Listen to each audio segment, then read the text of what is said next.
Glenwood really is a blink-and-you'll-miss-it kind of rural city. Only a few hundred people live here. Even on busy days, it's sleepy.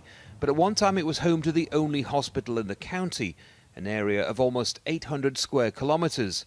That was our, for lack of a better term, claim to fame was the hospital. Then 3 years ago, the facility closed its doors. And with that, the city lost its biggest employer. It devastated it economically. I mean, it just took away our lifeblood, our just the beginning of, it's a domino effect, the small towns. So, in a larger town, if you lose 120 jobs, you could probably overcome it. But here, it's just hard to do that. You had a rough day. But for the residents, many who are elderly and poor, it's the loss of health care that hit the hardest. All the doctors are gone. You don't have a doctor here. So, yeah, it would be good if we did have something. About an hour's drive away is Meta. There, the county hospital is still open, but state officials say it's financially stressed. Like hundreds of other rural hospitals across the U.S., it's facing serious challenges. In the state of Georgia, there are around 2 hospital beds for every 1,000 people, but in rural communities, it's a very different picture. Hospitals have a hard time attracting doctors. Many of the patients don't have insurance and simply can't pay their bills. And Medicaid, a social welfare program designed to help the poor, hasn't been expanded here. All of that means that hospitals that are still open are struggling to get by.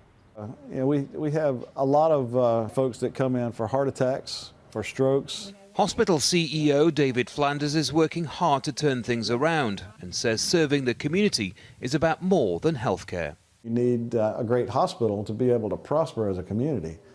And that's kind of our mission, and that's kind of everybody that works here wants to take care of patients. They want to see this hospital survive, and they don't do it for monetary reasons, for sure. They do it because they're genuinely concerned about the patients and the people in this community. According to the National Rural Health Association, a third of the U.S.'s rural hospitals are in danger of closing for good, leaving the U.S.'s most vulnerable without timely access to health care. For many, the situation is the difference between life and death. Andy Gallagher, Al Jazeera, Mata, Georgia. As you saw in our video that we showed at the beginning of the presentation, critical access hospitals are really important to people in rural areas. There's not a whole lot of access to these services, and the critical access hospitals are the only place they can go within like a 35-mile radius, sometimes even more.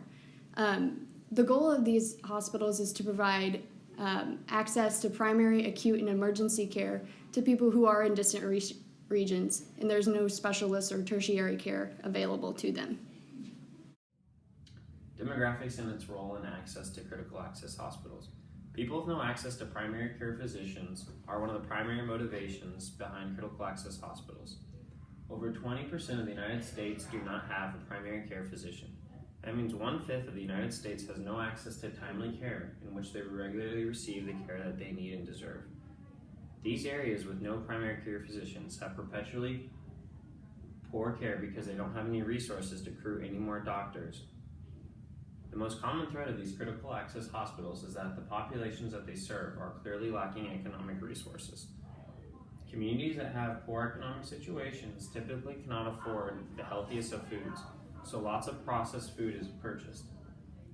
It was found that processed food has been linked to lots of chronic illnesses like hypertension, diabetes, and obesity. This means that they will have a future of healthcare problems that will need to be addressed and taken care of by healthcare practitioners. Critical access hospitals have the purpose of targeting populations that do not have access due to the aforementioned reasons. Hospitals closed in the 1980s and the 1990s due to issues with cost and funding. Critical access hospitals were implemented through the Balanced Budget Act of 1997, and there were classifications in the Balanced Budget Act that certified whether hospitals were classified as rural or not. Hospitals were classified as rural if they had 25 or less acute care beds, if they were 35 miles away or more from another hospital, if they provided 24/7 emergency services, and if they maintained a 96-hour or less hospital stay. Critical access hospitals decreased financial risk and improved access to those in the community. And the critical access hospital would receive reimbursement if it met Center for Medicare and Medicaid Services criteria. And another section of the Balanced Budget Act is the Medicare Rural Hospital Flexibility Program, or the FLEX program. This program gives grants to new and existing critical access hospitals in hopes to improve the healthcare system for the community. All right, I'm going to talk about some of the social factors of a critical access hospital. It is up to the hospital to choose if they want to transition to a critical access hospital and follow their payment system, or if they want to transition to a prospective payment system, which we know from class that this is a predetermined fixed amount that is paid to the hospital by Medicare, and that's like regardless of the services that are provided. It's just kind of like a best estimate of expenditures. And then their choice between a critical access hospital plan or the prospective payment plan changes how they're going to get their reimbursement, obviously. To choose a plan, a hospital will run a full financial analysis. And then this financial analysis is compared to the financial report that's provided by the FLEX program. And this kind of gives them some numbers to look at whether they think that they're going to lose money or gain money by comparing the two systems to each other. And regardless of the plan that they choose, hospitals can still fail even if they pick a critical access hospital plan. A critical access hospital plan should only be chosen if it meets the needs of the community. With that being said, the services offered at each of the critical access hospitals can differ based off the demographics of the society. So that kind of means like if it's an older population, they're going to be less likely to have like a maternity unit or obstetrician unit because it's not going to be used as much. Starting from the beginning of critical access hospitals is the Balanced Budget Act of 1997, who's responsible for the creation of critical access hospitals. In addition to that, they also set eligibility criteria and operational regulations.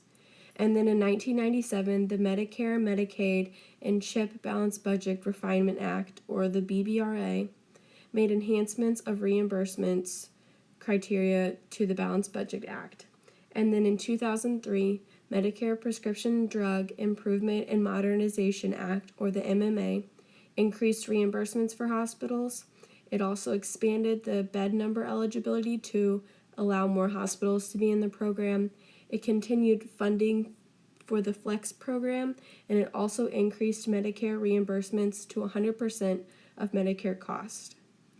And then the Affordable Care Act increased the workforce with things like the student loan repayment program to add an incentive for new graduates to go and work in the critical access hospitals. And then it also reduced drug costs by enrolling critical access hospitals in a $340 billion program that paired with pharmaceutical companies. One of the most important parts of critical access hospitals is the ability to provide inpatient services.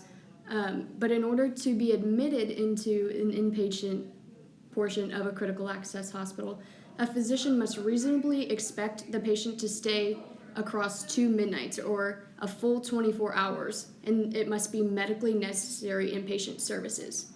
The inpatient services are really important because there's not a whole lot of other facilities for inpatient care in a rural community, and people have to rely on their family or friends for nursing care if they don't have access to these hospitals. But as we mentioned earlier, there's only a certain number of beds allowed per critical access hospital, and if those beds are full, a patient may be discharged after about 4 days, which is the average length of stay in a critical access hospital. They can be discharged or they can be transferred to another hospital that's not a critical access hospital. Outpatient care is important to critical access hospitals just because it's cheaper than inpatient care. Many critical access hospitals turn to ambulatory care in order to save money and allow more costs to go towards the people that need the inpatient care. In order to receive the outpatient care, it kind of corresponds with the Medicare and Medicaid payments, where you still have to pay the co-pays, the premiums, the deductibles, and all of that to receive the outpatient care. Things that are covered in outpatient care include physician services, outpatient services, end-stage renal disease services, so like dialysis and that kind of thing, outpatient diagnostic tests like x-rays and things like that, medical equipment, supplies, and certain home health services are all covered under this outpatient care. Now I will be talking about the benefits of CAHs, specifically 5 different benefits that have been reported. The first one are the standards and expectations that come with CAHs. Specifically, I'm referring to the improving access to services, engaging rural communities, developing collaborative delivery STEMs, creating transitions of care coordination with urban healthcare systems, and just being the subject matter experts and coordinators for the healthcare environment. The second point that I would like to talk about is financial eligibility and reimbursement. As of January 1st, 2014, CAHs are eligible for allowable cost plus 1% reimbursement. In some states, CAHs receive cost-based reimbursement from Medicaid. And this leads me to my third point about flexible staffing and services. So this kind of depends to the extent permitted under the state licensure. But specifically, there are some comprehensive arrays that go with the services, and that includes dental, mental health, long-term care, and other health and human services. Now, as mentioned before, the FLEX program is a huge deal when it comes to talking about CAHs because it allowed flexibility by increasing the number of allowed occupied inpatient beds and the maximum length of stay before discharge or transfer. It also allowed a swing bed program to provide flexibility in their use.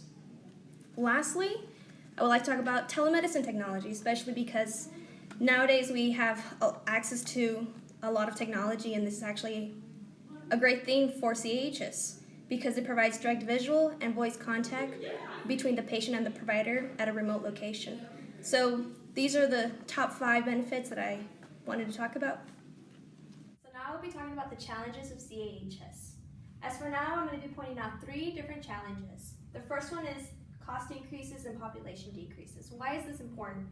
Well, because of this, it actually leads to difficulties of CAHs actually continuing, just because there's a lot of employers who don't really want to continue working with CAHs, which kind of leads to the second point. There's a lot of struggle when it comes to retainment, and because a lot of the reasons why includes because of the travel distance, and at the same time, alternative resources are scarce. And so because of that, it leads to a decrease of physicians, nurses, and other health professionals like ourselves. And so because we don't have that many people who are assisting with these kind of things, the increased rates of morbidity and mortality for a lot of the patients are actually very populated in those areas. So it becomes a huge situation. Now the last thing I would like to talk about are the different state expectations. So as we mentioned in class, each state gets to run differences, and it's all based on the state level. So each state has different expectations. And so because of that, not all states take advantage of the COP, which is the flexible Medicare condition of participation. And another thing they don't take into consideration or as much is cost savings. That's another huge issue. But in states that license CAHs under the regulations of other hospitals, a lot of the people would have to actually take into consideration the other hospital licensures and at the same time their own the CH ones. So sometimes if the rules are stricter with the other hospitals than the CH rules, then the CH would be unable to benefit from the Medicare flexibility. So it's important to note, like I said earlier, each state has its own qualifications, so make sure whenever you do go out into the field and practice, make sure you know what are your state qualifications. As of September 2011, there has been 5 states that are not part of the flexibility program, or flex program. It's Connecticut, Delaware, Maryland, New Jersey, and Rhode Island. So because they're not part of the flex program, they don't have any hospitals with the CH status. So that's something to also consider whenever you do plan to practice in any of those states. The introduction of CAHs improved the access, quality, and lowered the cost to receive proper treatment to the rural population.